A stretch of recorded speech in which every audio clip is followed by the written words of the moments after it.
glosa ordinária.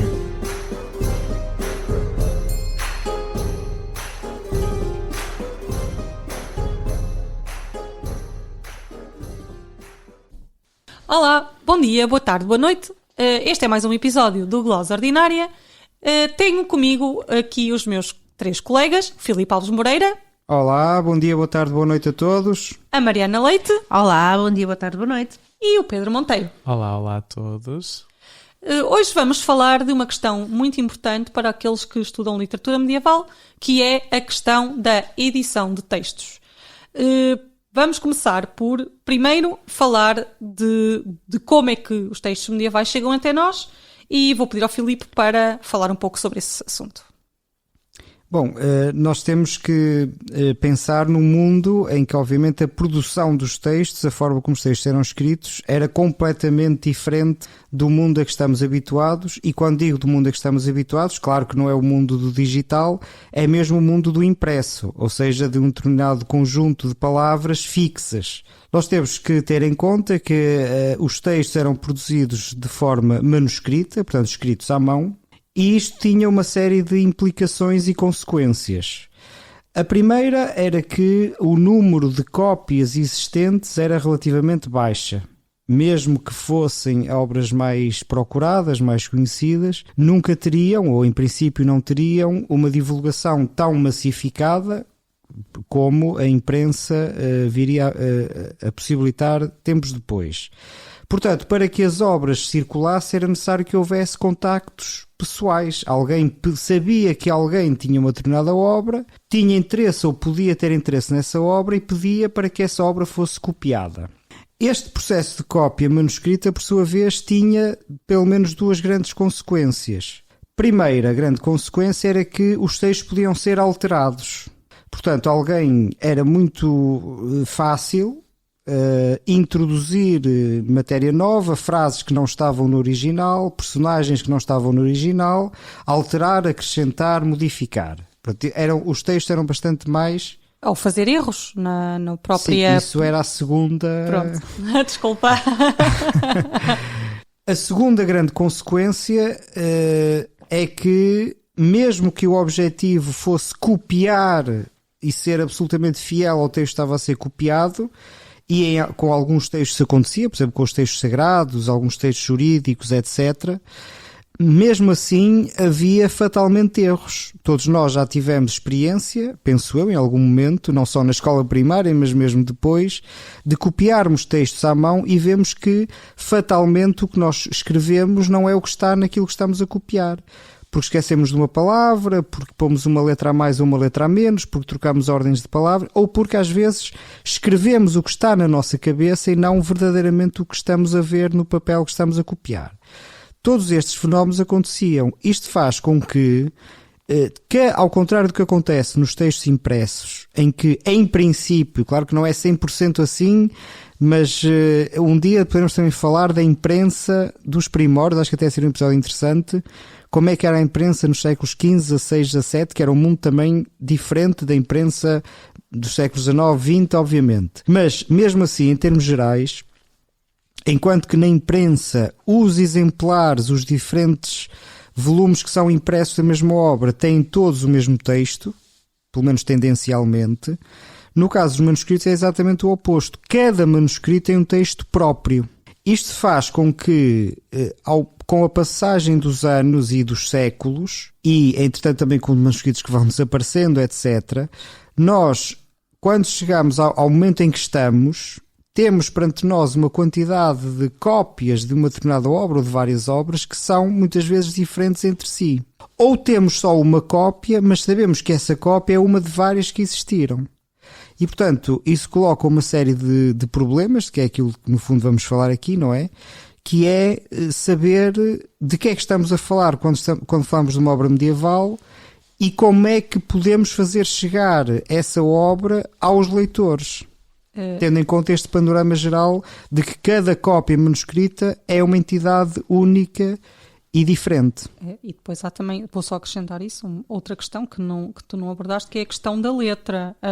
O tipo de letra que se utilizava para escrever em séculos diferentes não era a mesma que utilizamos hoje em dia. Se nós olharmos também para a nossa caligrafia e virmos a dos nossos avós, vimos que há uma diferença, toda a caligrafia é própria, não é? E tem idiosincrasias, mas há uma espécie de denominador comum, que era o que se ensinava na escola, e esse ensinar é diferente da geração dos nossos avós para a nossa geração. Agora imaginem um manuscrito do século XVIII ou um do século XVII ou ainda mais para trás. Portanto, também há esse processo de ter que identificar a letra. Até porque há uma coisa que é interessante em relação a isso, a letra, que tem a ver muito também com as técnicas e com a experiência material. O tipo de tinta e de pena que se usava vai influir no tipo de letra. Por isso é que aquela letra que nós reconhecemos como o estereótipo da letra medieval, aquela gótica, tem a ver com o ângulo das penas, portanto, que eram usadas para escrever, não é? Portanto, até por aí, escrever com uma esferográfica não é a mesma coisa que escrever com uma caneta de pena, não é? E depende também da formação, porque nós sabemos que a letra notarial, por exemplo, dos notários, a letra dos notários é bem mais difícil e bem diferente daquela letra que nós estamos habituados a ler e a transcrever. Sim, porque isso tem a ver também com o objetivo dos textos. Sim, uma coisa é da um cópia, livro não é? que era para ser lido lido ou escutado, recitado em público para muita gente, ou uma obra que era considerada um estatuto especial e, portanto, fazia-se uma cópia limpa, luxuosa, etc. Outra coisa era um caderno de apontamentos ou algo que tinha um interesse utilitário e que, portanto, não tinha um grande investimento material, não é? Eu acho que a letra do mutatis mutandi, a letra do notário era um bocadinho como aquilo que nós chamamos hoje a letra do médico. É quase ilegível. Era legível muitas entre os vezes- do mesmo trabalho, não é? E muitas vezes havia também um interesse de provavelmente de não ser lido, para não ser lido ou para ser mal lido. E há aqui uma coisa que talvez algumas pessoas possam, só para desmistificar uma eventual ideia, não se pode fazer uma equação entre mais antigo e mais difícil Claro de ler. que não. Mais Sem recente. dúvida. Nada Pelo contrário. Pelo contrário. Pelo contrário, até a partir do século XIII é que a coisa começa a descarrilar, entre aspas, e é muito mais difícil ler, tendencialmente, claro, Sim, tirando sim. os tais coisas dos séculos XIII, XIV, XV, XVI, XVII, são muito mais difíceis de ler do que mais antigas. Até porque há uma coisa, sobretudo a partir do século XV, final do século XV e século XVI em diante, a letra manuscrita começa a ser muito mais cursiva e muito menos cuidada. A partir do Cursivo, momento em dando com ligações entre as letras. Exato, e muito mais, vamos imaginar mais de médico, não é? Como estava a dizer o Pedro. Também por causa da imprensa, não é? A partir do momento em que a imprensa começa a existir, claro que se continua a ter uma prática muito grande de cópias manuscritas, mas a verdade é que vamos assistir paulatinamente à perda do manuscrito. Sim, mas muito paulatinamente. Sim, muito paulatinamente. eu acho que a questão da mudança da letra também tem que ver com uma mudança digamos, nas instituições que tutelam a escrita. Exato. Porque até ao século XII o hábito e o ofício da escrita está centrado nos mosteiros, que são instituições que, digamos, podemos falar um pouco aqui do fenómeno da aceleração. Nos mosteiros não há uma aceleração, então a letra é feita de modo muito cuidado. Também o tipo de livro que eles copiavam também exigia que houvesse um investimento numa caligrafia mais cuidada e até depois numa iluminação, mas isso é outra questão. E a partir do século XIII, com o surgimento das universidades, há uma necessidade de obter obras de forma mais rápida, porque os estudantes, imaginem, é um pouco como as sementas dos nossos alunos, ou nós, quando éramos alunos, antes de agora os computadores se disseminarem nas salas de aula, era necessário ter cópias muito mais rápidas das matérias que eram ensinadas nos bancos da universidade. E então isso implicou uma cursivização, porque façam o próprio exercício, se quiserem, de fazer uma letra direitinha, angulosa, retilínea, sem toda da mesma forma numa palavra, e experimentem fazer com a ligação entre as letras e vão ver qual é a mais rápida de se escrever. É evidentemente que é a cursiva. E portanto também teve que ver com essa mudança na sociedade medieval, no mundo medieval. E também há uma massificação, coisa. há mais Sim, pessoas, é a partir do isso. século XIII, XIV, há muito mais pessoas a escrever, com muito mais objetivos. Tudo o que se massifica tende a... E também há uma coisa que lá está, encaixa perfeitamente nisso, não é? Que é o surgimento da escrita em línguas vulgares, que está completamente ligado com isso, não é? Exatamente o que dizias, não é? Há muito mais gente a escrever em muito mais línguas que às vezes não têm o sistema fonético que se utilizava para a escrita em latim e vamos ter que inventar, digamos assim, formas de transmitir essas variações fonéticas que também isso pode dificultar a leitura. Eu ia só dizer acrescentar uma coisa. Força. Que nós também temos de ter em conta quando estamos a falar do que é este texto medieval, não é? É que são textos como, o Filipe acho que referiu isso brevemente, mas de facto que são textos que são feitos para ser lidos, portanto, ser recitados e para serem compreendidos ou recebidos coletivamente. Vamos pensar assim um pouco, porque o texto mais copiado durante a Idade Média foi sem dúvida o texto da Bíblia, é a mesma lógica da Bíblia como um livro sagrado que é recitado nas cerimónias religiosas para um coletivo que o vai ouvindo. Portanto, basicamente era esse o princípio básico dos textos, sobretudo aqueles textos que nós editamos. Não é? Nós, aqui os 4 do Glosa, que temos experiência com textos que foram concebidos para fazer assim. E acho que isso é uma diferença muito grande para um público contemporâneo. Perceber que aquele texto não foi feito para ser lido silenciosamente por um indivíduo, mas sim para ser lida em voz alta por um indivíduo para um público em conjunto. Portanto, acho que isso também faz uma certa diferença na percepção daquilo que é o texto, não é? Sim, ou Sim, seja... muitas vezes essas formas combinavam-se. Muitas Sim. vezes eram as duas formas não eram excludentes, não é? Havia a leitura individual silenciosa, mas havia também, aliás, a célebre passagem do Santo Agostinho, já muito lá para trás, quando que estava a ler justamente sem mexer os lábios e as pessoas estranharam, não é? O que é que estás a fazer? E ao longo da Idade Média essas duas formas vão coexistindo. Sim, mas aqueles textos que com que nós trabalhamos, quase todos foram feitos não para uma leitura individual e sobretudo porque a ideia que nós temos de ler é um processo silencioso e individual. Nós só pensamos em leitura em voz alta e coletiva para as crianças que não sabem ler. Isto depois também tem a ver com o nível de literacia, essas coisas todas. Claro. Mas a verdade é que para nós pensar uma pessoa a ler não é pensar, ou pessoas a ler, não é pensar pessoas a ler um texto, o mesmo texto, ou ouvir o mesmo texto em voz alta, em conjunto, não é? Acho que para leitores contemporâneos não faz sentido, não é? Então, podemos dizer que quando nós pensamos a forma que os textos medievais tinham, por comparação com aquela que os textos que são produzidos hoje têm, vemos diferenças muito assinaláveis. A questão de ser uma cópia manuscrita é fundamental, a questão de haver várias cópias, em princípio, nem sempre, mas em princípio termos várias cópias, o tipo de letra ser diferente e depois temos ainda outra coisa que faltou dizer, que muitas vezes temos como se fosse uma cadeia de cópias e a dada altura nessa cadeia está a copiar um texto mais antigo e já não percebe aquela letra, já não a lê bem, então começa a fazer erros a partir daí. Mas isto se calhar pode-se englobar na facilidade ou na propensão que tem estas cópias manuscritas e a literatura que subsiste em cópias manuscritas para o erro ou para a diferença. Para a diferença, para a diferenciação. O manuscrito potencia a diferença. Até por uma coisa que ainda não tocamos. Até por uma coisa que ainda não tocamos, que é a questão material também. Eu acho que vamos lá a seguir. Então, só para sistematizar, a questão outra vez, a questão dos erros, a questão das cópias, a questão de ser manuscrito, a questão das alterações, porque também a noção de autoria é um pouco mais difusa, o tipo de letra e depois o propósito de leitura e o objetivo da obra. Tudo isto distingue as obras da literatura medieval e até do Sim, 16, moderna, 17, aqui não há um corte, ao contrário do que se possa, pensamos sempre naquele corte entre a Idade Média e o Renascimento, mas no que diz respeito à produção.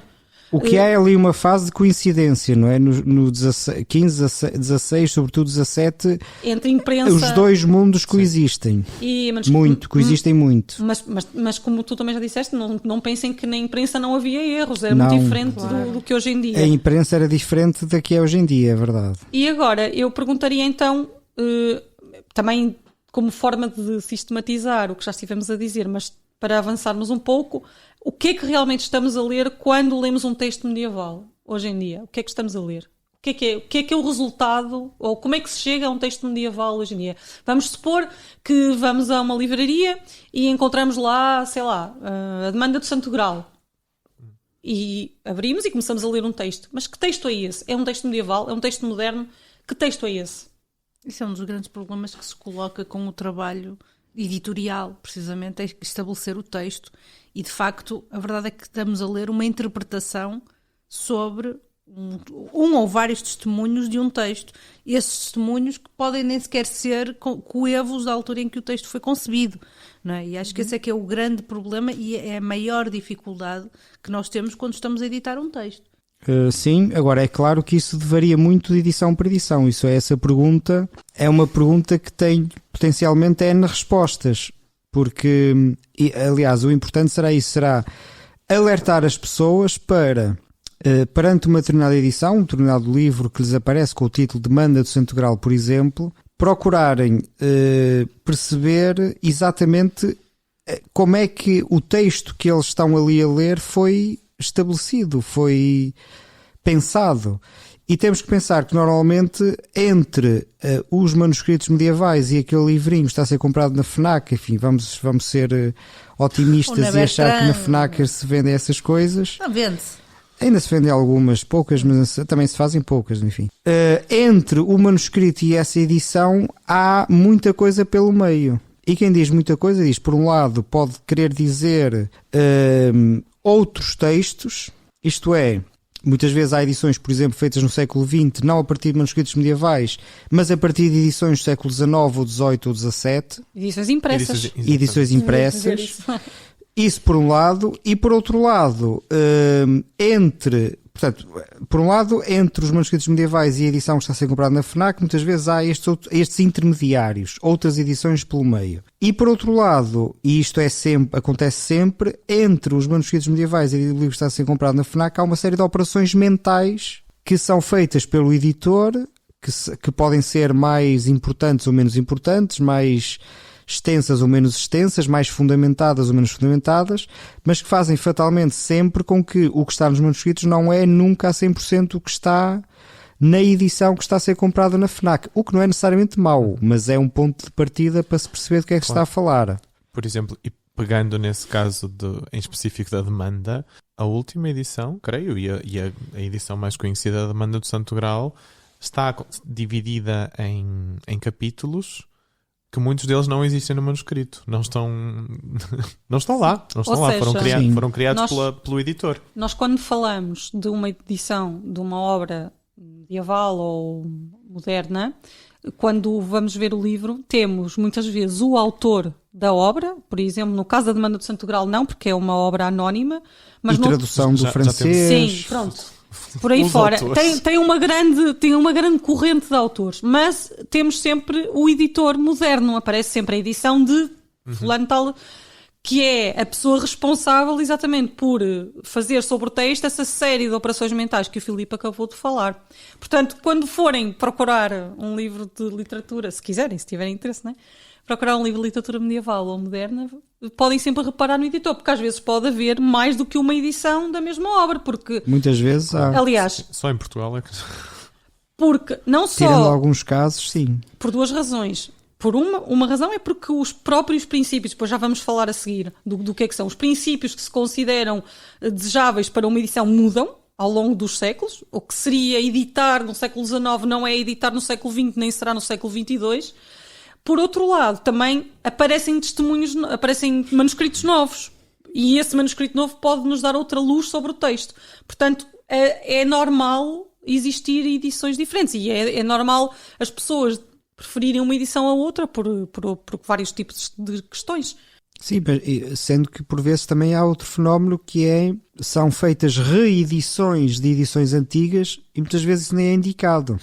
Por exemplo, vêm-se por aí edições do Fernão Lopes, que são feitas a partir de reedições do século XIX, que são reedições do século XVII, XVIII, isto não está indicado. Portanto, sobretudo nos casos em que um determinado autor é muito divulgado, como o caso do Fernão Lopes, por causa das escolas, etc., há muitas edições que não têm o mínimo de informações básicas. Portanto, a pessoa que está a ler aquilo não sabe verdadeiramente aquilo que nós estivemos a falar.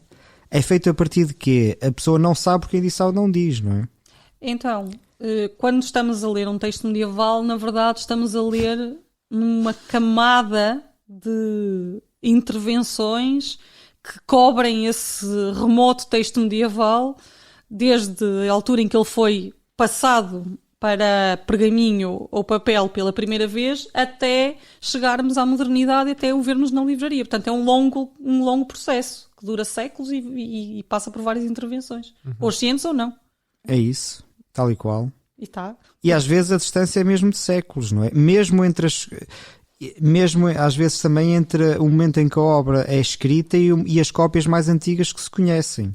Não chega como os gregos, Aristóteles, etc., que são mais de 1000 anos de diferença entre o momento em que a obra foi escrita e as cópias mais antigas que se conhecem, mas há casos de séculos de diferença. Uma obra do século XIII existir só em manuscritos do século XVI, XVII é relativamente comum. Ou em Portugal, 12, então... 15, por exemplo, nem na historiografia espanhola. Isso casos. também mostra, como estávamos a dizer, como mesmo havendo a imprensa, o manuscrito, ou seja, continuava-se a copiar manuscritos e continuava-se a copiar manuscritos de obras medievais. Sim. E deixa-se aqui também um apontamento sobre essa questão da divisão entre a Idade Média e o Renascimento, que, como se pode ver pela produção manuscrita e impressa de obras medievais, que continua a manter-se um interesse ativo pelas obras escritas nesse período medieval, que supostamente era um bocado mal visto, mas ele continua a ser realmente a captar o interesse na Idade Moderna.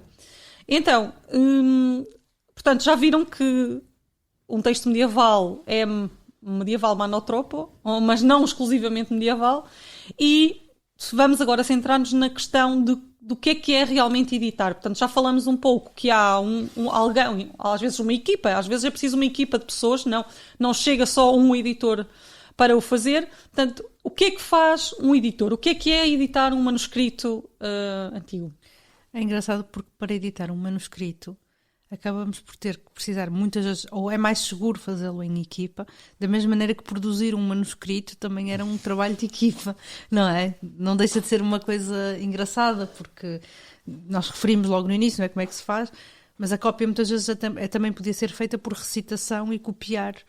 Portanto, era um trabalho coletivo e de equipa, e daí que muitas vezes um manuscrito, portanto, um livro inteiro, um manuscrito inteiro, possa ter muitas mãos, ou seja, vários copistas, e os editores também acabam por trabalhar assim. Acho que se calhar dentro de nós quem tem mais experiência de edição em colaboração é o Filipe, portanto. Talvez. Acho que sim. Mas... Então, mas força, o trabalho... falem sobre esta questão. O que é editar? Mas o que é editar ou o que é editar em equipa? Podes falar das duas coisas. Primeiro, da questão do que é... Ou seja, falaste daqueles processos, dos tais processos mentais que são necessários ter. O que é que um editor tem que ter em atenção quando está a editar, por exemplo? E depois falamos da questão da equipa. Bom, aí eu diria que a primeira coisa que tem que ter em conta é a seguinte: é se a obra que está a editar... Da obra que está a editar existe só uma cópia ou existem várias cópias? E se existem várias cópias independentes umas das outras, portanto que não são cópias umas das outras, ou não? Portanto, são dois... Eu acho que a primeira grande distinção que o editor deve olhar e ver quantas cópias existem deste texto, e se existe uma cópia ou várias, mas todas cópias umas das outras, os procedimentos serão uns. Se existirem várias cópias autónomas umas das outras, ou pelo menos em parte autónomas umas das outras, o procedimento é outro. Então, acho que a primeira grande distinção é esta. E é assim, eu primeiro gosto mais, depois estou mais habituado a trabalhar com cópias várias. Portanto, a obra de que só existe uma cópia não é bem a minha praia. Embora, infelizmente, em Portugal, no caso da literatura portuguesa, seja talvez o mais comum. Ou pelo menos uma, duas, três no máximo, e já não é mau. Mas... portanto, a primeira grande distinção é esta. Quando da obra existem várias cópias, aí eu acho que a primeira coisa que é preciso fazer é tomar uma decisão sobre qual é o objetivo, isto é, sobre o que é que se vai fazer com a diversidade de cópias. E aí, mais uma vez, normalmente há duas grandes opções. A primeira é tentar chegar o mais longe possível, isto é, o mais próximo possível do autor, esta noção de autor em muitos textos. Na Idade Média também é uma questão complicada, mas eventualmente deixaremos isso para outro episódio. Do suposto original, não é? Do suposto original, ou pelo menos remontar, se partir do princípio que há um ponto de partida na tal cadeia de cópias e tentar chegar o mais próximo possível desse ponto de partida.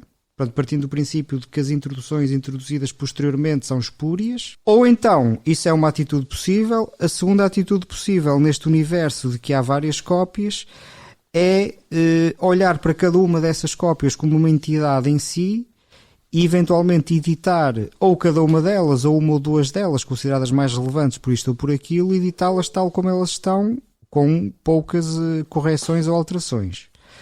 E cada uma destas atitudes depois exige determinados procedimentos, exige determinadas perguntas e exige determinadas respostas, não é? Até porque depois também, há montante disso, há o propósito da edição, se quer ser mais próxima de reproduzir aquilo que está no manuscrito ou se quer dar um tipo de leitura que seja mais fácil para um público que não seja especializado. Ou seja, até onde é que o editor vai intervir na edição, porque se nós formos a editar exatamente aquilo que está no manuscrito, aquilo que normalmente chamamos uma edição paleográfica, porque é copiar até mesmo as abreviaturas e tudo mais, é quase inelegível para uma pessoa que não esteja habituado. Temos que pensar como é que vamos desenvolver abreviaturas, se vamos assinalar, se não vamos, e até onde é que vai a intervenção do editor. Sim, isso é a segunda parte da equação. A primeira parte é o objetivo, se é recuar mais ou não recuar. A segunda é o público a que isso se destina, Exato. não é? São duas... Mas as duas acabam por estar um pouco também dependentes, porque podes querer fazer uma edição que seja reconstrutiva, não é? Ou querer fazer uma edição que seja isso. mais... não é? É Sim, isso. e tendo em conta que um caminho ou outro dão-nos textos muitas vezes completamente diferentes, é verdade. não é? Se formos atrás desse original, desse arquétipo, por exemplo, vocês falaram, creio que falaram disto quando falaram das genealogias, o arquétipo do livro de linhagens do Conde Dom Pedro não teria nada a ver com aquilo que nós hoje em dia conhecemos, que já vem, não é? Que vocês falaram agora mesmo da questão dos erros, das refundições, etc. E não só o objetivo de edição, mas às vezes edições com o mesmo objetivo. Aliás, os livros de linhagens medievais, as genealogias, são um excelente exemplo. Se as pessoas pegarem nas edições que existem dos livros de linhagens, vão ver que mesmo edições que têm aparentemente, ou que têm o mesmo objetivo, portanto, por exemplo, duas edições cujo objetivo é aproximarem-se do que seria o original. Mesmo assim, essas edições têm textos muito diferentes. Porque perante cada situação em concreto, cada editor vai entender de forma diferente se o que está a fazer está... Ou seja, os dois editores entendem, cada um à sua maneira, que se estão a aproximar do original. Mas isso não quer dizer que o façam da mesma forma, porque têm entendimentos diferentes sobre exatamente o que seria esse original. Portanto, mesmo com os mesmos objetivos, muitas vezes há edições completamente diferentes. Daí que também seja importante termos em conta, quando vamos ler um texto medieval, que lá está, estamos a ler uma interpretação com muitas camadas, não é? Porque pode ser de um manuscrito que esteja a copiar um manuscrito que já se perdeu de uma época bastante recuada e ainda por cima podemos ter, ou temos certamente, a interpretação que o editor ou editores fazem, não é? Sobre aquele testemunho, que é o nome que normalmente damos. Então, o que estamos a dizer aos nossos ouvintes é que não há literatura medieval. Quase! Sim, Não quero que pensem isso, mas pronto, estou a ser não, quer provocadora. dizer, a única forma... quem quiser ler propriamente, o que tem é ver os manuscritos mesmo, não é? Ou fotografias... medievais. Sim. E mesmo os manuscritos medievais, vamos lá. Sim, os que sabemos que são originais. Não, a ideia, isto é como um rio, não é? Pensem na metáfora do rio. As obras é como se fossem um rio que tem uma nascente, enfim, supostamente, e depois vão correndo até um mar qualquer, que serão as edições, metaforicamente. A verdade é que quer as edições... É um vasto oceano, portanto, podemos estar mais a norte ou mais a sul, e os próprios manuscritos são o rio, ou seja, podem estar mais atrás na corrente, mais à frente, e nós, na verdade, estamos algures ali num contínuo, não é? Nós temos uma parte da história, sabemos que há uma série de cópias que foram sendo feitas, nós temos algumas, normalmente poucas, e falta-nos o que está antes e o que está depois e temos de tentar jogar com Essa aquilo. metáfora do rio é especialmente interessante se nós tivermos em conta que os rios podem ter muitos afluentes Exato, e isso que acontece exato. no processo de Claro. cópia, não é? Claro. Digamos, a entrada dos afluentes todos que vão, quando chegarmos à foz do rio, que é aquilo que nós vamos editar, por exemplo, quantos afluentes é que nós não temos e como é que vamos conseguir distinguir o rio, ao chegar à foz, como é que vamos conseguir distinguir o que é do afluente e o que é que não é? Exato, é isso. Tal e qual. E será que faz sentido tirar, não é? Também... Ou seja, a partir de uma determinada altura, achou-se por bem que deveria-se definir uma série de critérios, ou tentar definir uma série de critérios para conseguir justamente chegar a esse tal texto original o mais possível. Mas o que é claro para quem já trabalhou com edição de texto e como já estivemos aqui a falar, que não há uma receita que funcione universalmente para cada texto. Ou seja, cada texto, com a sua especificidade de género, a sua transmissão manuscrita, vai exigir um determinado tipo de critérios ou outro tipo de critérios, certo? Para que fique mais ou menos claro que que isto não é uma ciência exata. Não, longe disso. Sim, e isso também joga muito com aquilo que a Mariana estava a dizer, que também com o tipo de edição que se quer fazer, não é? Dependendo do que tu queres, do produto final que queres alcançar, podes aplicar melhor determinados critérios ao teu texto e não a outros. Então, o texto medieval que nós vamos ler hoje será um texto medieval condicionado pelas necessidades do presente. E pronto, não se vai fingir, quer dizer, em princípio não se fingirá, a não ser que se queira escrever um romance histórico ou fazer Ou falsificar, há falsificações célebres, não é? Pronto, se queira fazer isso, em princípio estás condicionado pelos princípios do teu tempo e dos teus objetivos no presente, não no passado. Mas também temos de ter em conta que de facto há embora em algumas instâncias, em alguns casos de autores mais antigos tenham tido uma série de precauções para a sua cópia, a verdade é que é praticamente com a cientificização deste domínio que também se passam a ter umas práticas que tentem retirar alguma subjetividade da edição. Não é? Porque não é só chegar ali e vamos tentar... Há uma série de critérios que se calhar também estarmos agora a entrar por eles é demasiado detalhado, não é? Mas sobretudo a partir do século XIX que começamos a ter uma série de normas e de... Exato. Portanto, para que seja uma coisa sistemática e se consiga... A ideia também é que o editor explique como é que ele chegou àquela edição e seja possível desfazer, ou pensando no método científico, replicar aquele método para o manuscrito ou o objeto em causa e com isso conseguir voltar a reproduzir. Portanto, daí que seja o método científico. Não significa, e o Filipe já chegou a comentar também, não é? Que alguns autores bastante mais antigos tenham refletido sobre isso e tenham tido cuidados de ser bastante fiéis àquilo que estiveram a editar ou a copiar, não é? Sim, eu acho que uma preocupação com a fidelidade acho que sempre existiu quando não havia essa tentativa de inventar ou de criar... Não, e depende também do tipo de textos, muito, não é? Pronto. Por exemplo, as cópias da Bíblia supostamente deviam ser o mais fiel possível, o do Corão, certamente. Sim. Sem Ou dúvida. textos jurídicos, por exemplo. Portanto, depende também muito do tipo género. de texto. Muito do tipo de texto.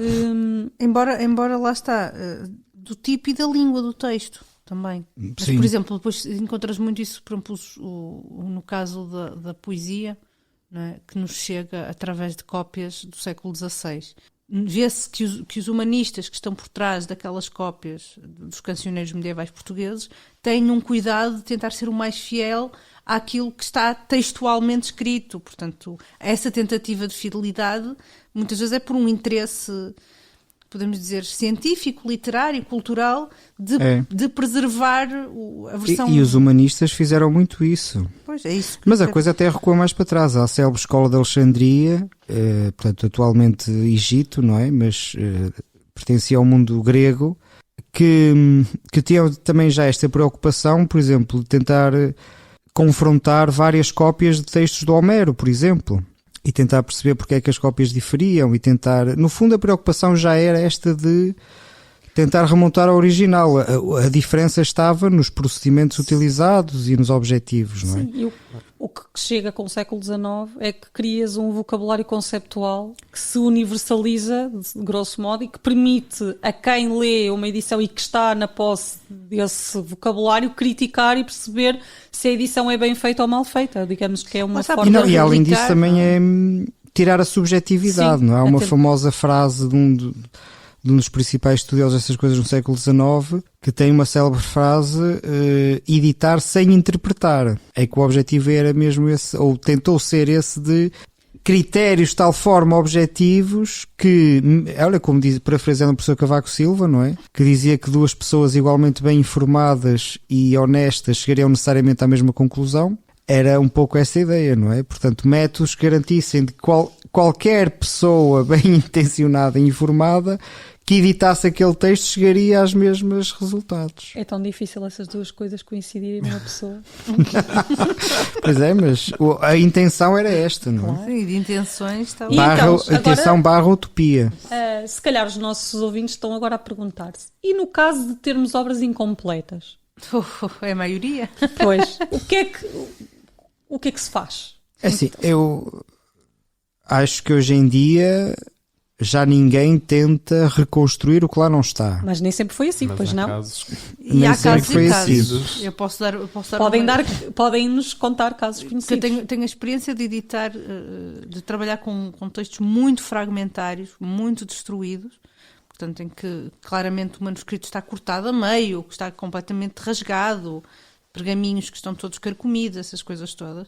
E muitas vezes nós temos que fazer escolhas em que nós, editores, damos a nossa interpretação do que está em falta, porque conseguimos deduzir pelas letras que lá estão, pelo espaço que lá está, que palavra é que lá estaria, e muitas vezes, no caso dos textos que eu editei, que eram traduções, recorrendo, se houver, ao texto original do qual se faz a tradução. E aí sim conseguimos mais facilmente tentar reconstruir. E aí é preciso mesmo reconstruir, porque há casos em que é francamente ilegível.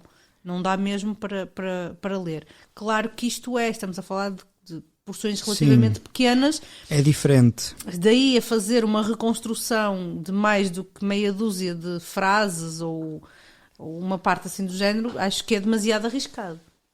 Mas há mais casos além desse, ou seja, tu referes aqui são problemas de suporte material que são mínimos ou Também.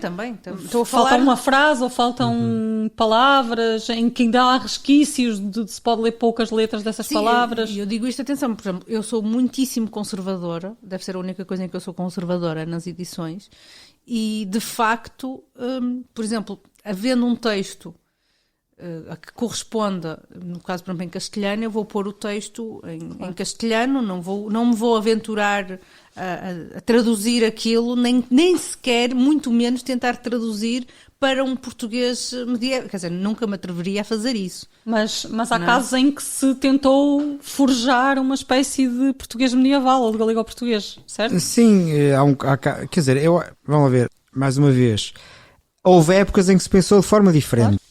E havia épocas, tendencialmente, claro, estamos a falar de tendências como tudo. Houve épocas, se quisermos, mais otimistas, em que se acreditava mais nas virtudes da reconstrução e chegava-se ao ponto de, por exemplo, no caso que a Mariana estava a falar, quando uma determinada obra, e acho que provavelmente estavas a pensar na famosa Crónica Geral de Espanha de 1344, de Conde Dom Pedro Barcelos, a edição de referência, que é de meados do século XX, do professor Lindley Sintra, há partes...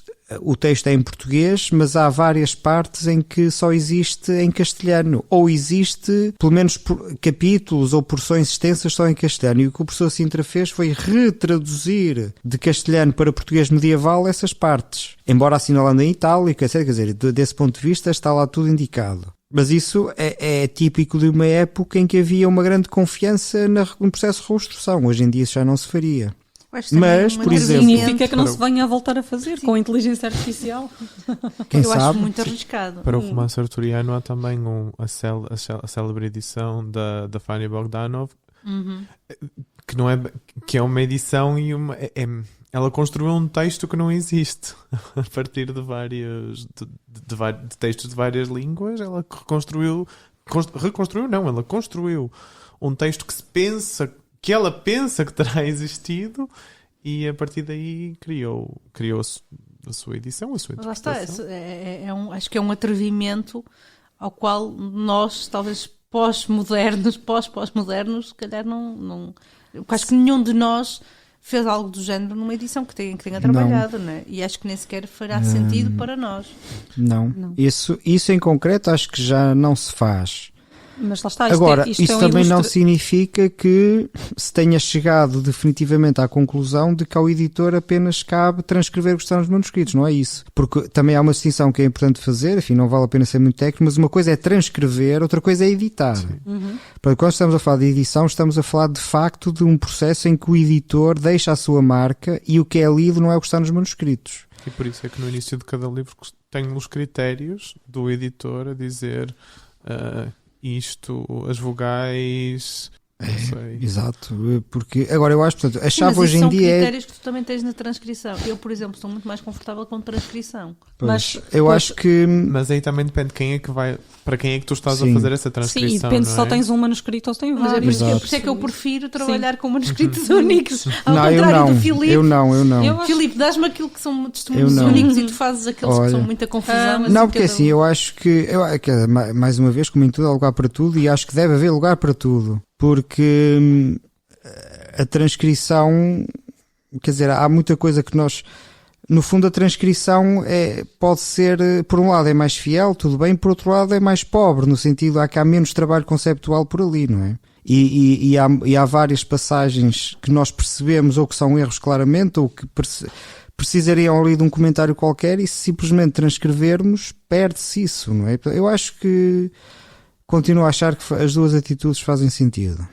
Ou seja, falando uma vez mais dessa questão do trabalho do editor, já se falou bastante, mas ele é necessário não só para tornar a língua ou a escrita medieval reconhecível para um público não especializado. Portanto, quem for ler um texto quer, em princípio, deleitar-se com o conteúdo e seguir uma história ou um texto jurídico ou um texto filosófico, e não quer estar tão preocupado em entender uma abreviatura ou entender uma palavra mais estranha ou algo assim.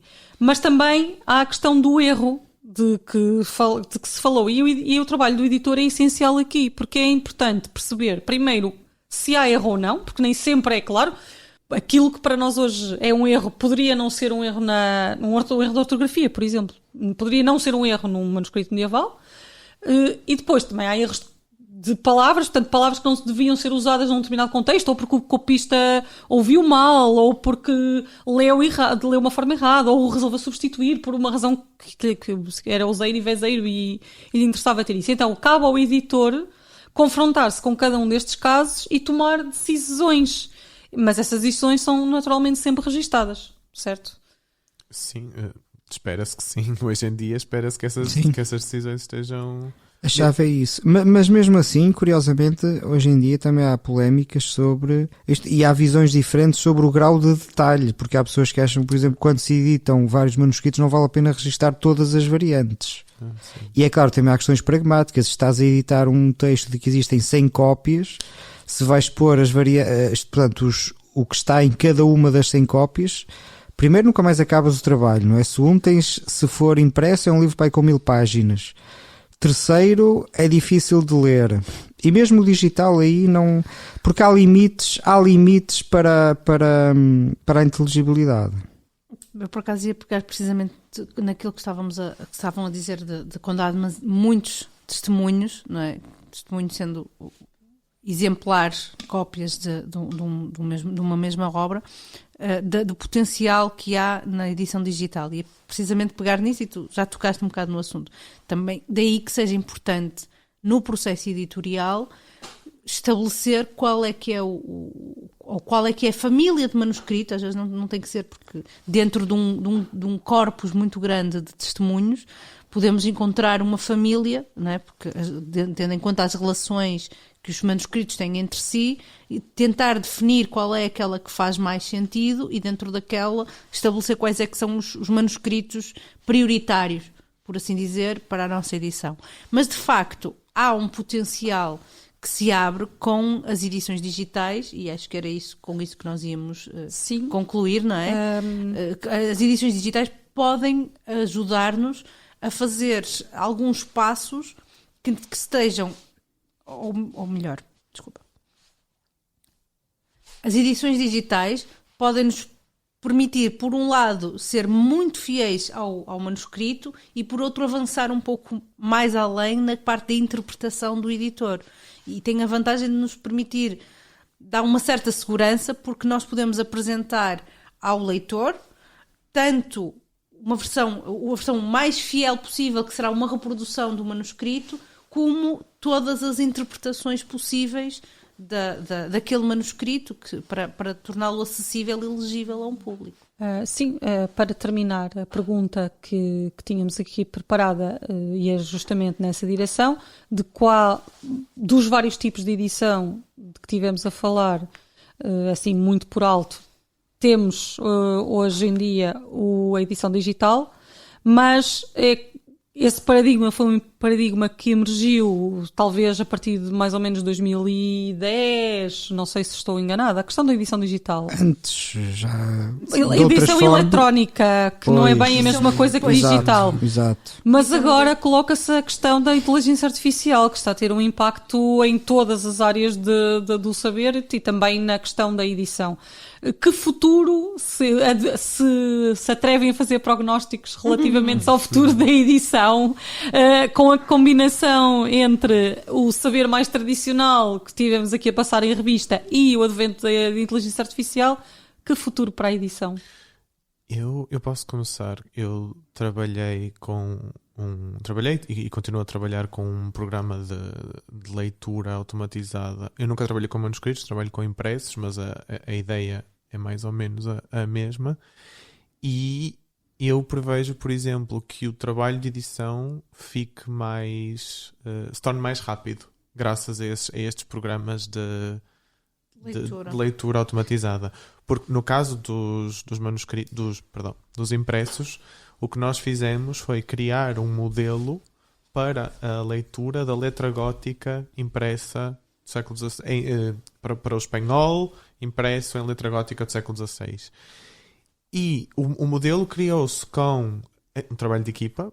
10 pessoas transcreveram 20 manualmente, 10 páginas, 10 fólios de 10 obras diferentes. O computador leu aquilo e passou a assumir aquilo, não é? Como regra. E os resultados que obtivemos depois disso agora são erros mínimos. Só temos que corrigir transcrição. Só temos que... Pois é isso, é que essa é que é a distinção. Sim, é que transcrição e edição. Pois, mas mesmo é que é a assim, questão. Mas isto permite depois muito mais facilmente tu avançares para a edição. Claro, sem dúvida. Mas a verdade é que também é preciso ter em conta aqui uma ou duas coisas. É que isso também existe programas desse género para textos manuscritos mais antigos. Eu já vi até alguns que foram usados para textos em castelhano medieval.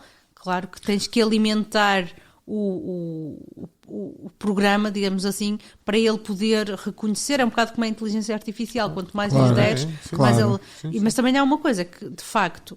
O processo de transcrição, muitas vezes, nós não estamos tão familiarizados, mas a verdade é que em muitas instâncias e para vários tipos de manuscritos nem sequer eram feitos por especialistas. Muitas vezes o que tu tinhas era pessoas às quais tu davas aquelas cópias daqueles manuscritos, explicavas quais eram os critérios, nem sequer eram falantes da língua, e que copiavam, portanto, faziam uma cópia daquilo que ali estava e depois uma pessoa especialista ia rever a transcrição.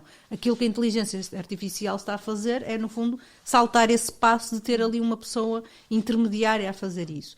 Mas, de facto, tem possibilidades, tem potenciais, mas também tem imensos problemas, não é? Vou só dizer, eu fiz recentemente uma formação sobre humanidades digitais aplicadas a manuscritos árabes e em termos de utilização da inteligência artificial e desses programas de reconhecimento para os manuscritos árabes é muito complicado, porque tem que ver com a própria caligrafia, com as fronteiras de letra em manuscritos árabes, que são bastante diferentes de um impresso gótico. E o teste, eu agora não me estou a lembrar do nome do programa, mas o teste que fiz, portanto eu só fiz um workshop, foi uma experiência, o tempo que demorava a fazer o reconhecimento no próprio manuscrito para depois o programa transcrever, era mais rápido transcrevermos nós próprios. Do que dar ao Nesse momento, Mas isso- ainda está assim. Isto é um tempo, portanto, Claro. isto ainda é quase como aqueles automóveis dos Claro, primórdios, mas é em isso que que eu era ia mais dizer. rápido andar a Exato, pé. claro, mas isso é que nós temos sempre pensar. É que na Claro. internet dos anos 90, Sim, não sim, vamos sim, supor sim. que este estado de coisas se vai manter. Sim, Eu não sei, tecnicamente eu não sei nada, mas eu acho. Se apostasse em alguma coisa, eu apostaria para que daqui a 10, 15 anos a máquina consegue ler qualquer manuscrito. Mas qualquer manuscrito. Sim. Ler, isto é, transcrever. sim. Passar do suporte manuscrito para o transferir as letras daquela forma para as letras em forma Times New Roman. Ou... Sim, até Isso, para mim, é uma questão de 10, 15 anos, se tanto. neste Agora, depois, momento- a questão é o que fazer com isso. Não é? neste momento o que se está a fazer é exatamente alimentar a máquina para ela ser capaz de reconhecer todas as variantes possíveis, são milhares, no caso do árabe. Estamos a alimentar a máquina para nos destruir a nós. Feed beast. Mas no caso dos manuscritos, eu não sou tão Otimista. otimista como o Filipe, por causa de tudo o que tivemos a dizer aqui, de todas. Da questão da letra, das diferenças de letra, não sei. Eu Os não empréstimos sei. parece muito mais óbvio como é que funciona. Por exemplo, eu trabalhei com gótico, mas uns colegas trabalharam com letra redonda. E os resultados com a letra gótica são muito melhores do que os resultados Mais com a letra angulosos, não é? redonda. É por causa Claro, do mas, pixels. Sim. mas também supõe que estes programas vão sendo alimentados não só com imagens de manuscritos, mas também com associações. Portanto, o que tu dizes à máquina é, portanto, transcreves uma parte e depois diz à máquina o que está aqui é isto. sim, E sim, a máquina depois por associação, não é? Sim, sim, sim. Com uma rapidez muito maior. Eu não sei, como digo, tecnicamente não sei, mas eu acho, se fosse a apostar alguma coisa, era que Eu isso é vou uma ser questão de tempo. sincera, eu acho que não chamaria isso otimismo, chamaria, enfim, porque lá está, eu acho que é alimentar a máquina que nos vai comer.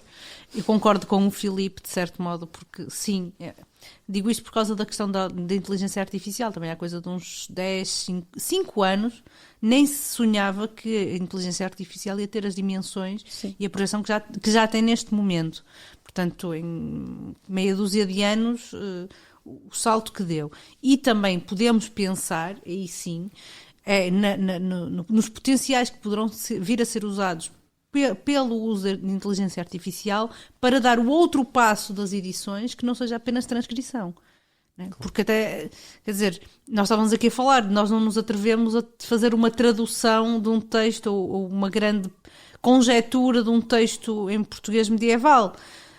Será que as máquinas, sendo alimentadas com muito material, fariam isso? E será que, enfim, não sei até que ponto é que daqui a... Estamos no início de 2024, será que daqui em 2034 vamos ter que regravar este episódio todo? Possivelmente. Eu só diria uma coisa, é assim, por mais que as máquinas possam recriar alguma coisa, há um obstáculo que é intransponível, que é, elas só podem recriar a partir do que existe agora e do que foi conservado até este momento. Portanto, vai haver sempre uma muralha ou um muro entre aquilo que nós somos capazes de criar com o que temos e aquilo que realmente foi. Portanto, também acho que podemos ser otimistas no sentido em que a máquina nos poderá ajudar. E eu não sei muito bem se entendo a necessidade da máquina recriar alguma coisa. Não sei, eu estou a imaginar, assim, as máquinas são usadas para mais variadas coisas. Eu também não estou a dizer que seja, seja o uma ideal. coisa útil Estou a ou dizer ideal. que... Sim, sim. Eu acho que vai continuar a haver edição, agora não sabemos Não, sim, mas teremos outras ferramentas para poder fazer. Ou quem é que vão ser os editores, ou como é que os editores vão trabalhar. sim, quer dizer, o que eu acho, aquilo a que se poderá chegar é uma fase em que tu estabeleces um conjunto de instruções e a máquina prepara-te a edição com base nessas instruções. Mas para essas instruções tu precisas de pensar. Sim. Sim, no fundo acabam por ser os critérios inerentes à própria edição digital, não é? Que é um bocado assim, nós temos que começar por pensar aquilo que queremos que era o que já edição fazias diga. na outra edição. na Agora, edição eu, clássica. eu vejo algumas vantagens. Eu sinceramente não tenho medo, quer dizer, não sei, mas por exemplo, é que não é só os próprios editores também erram, não é? Claro. Para não é só os copistas medievais que estavam a ver uma palavra e copiar a outra. Os próprios editores também erram. E a máquina, esse tipo de erros, não comete. Se a máquina está programada para em X faz Y, a máquina vai fazer em X, vai fazer Y. Mas se calhar É o fim do erro. Mas se calhar o fim do erro pode não ser o fim do erro, porque a máquina vai ler aquilo como está, mas talvez não seja capaz de dar o salto para compreender que aquilo é um erro e que deve ser visto de outra maneira. Não sei. Não sabemos. Enfim, é grandinha. Ficam para próximos episódios. Fica esta incógnita. Espero que tenham gostado de mais este episódio da Glosa Ordinária. Eu despeço-me com amizade, como sempre, e até uma próxima. Bom dia, boa tarde, boa noite. Até à próxima! Bom dia, boa tarde, boa noite. Até à próxima.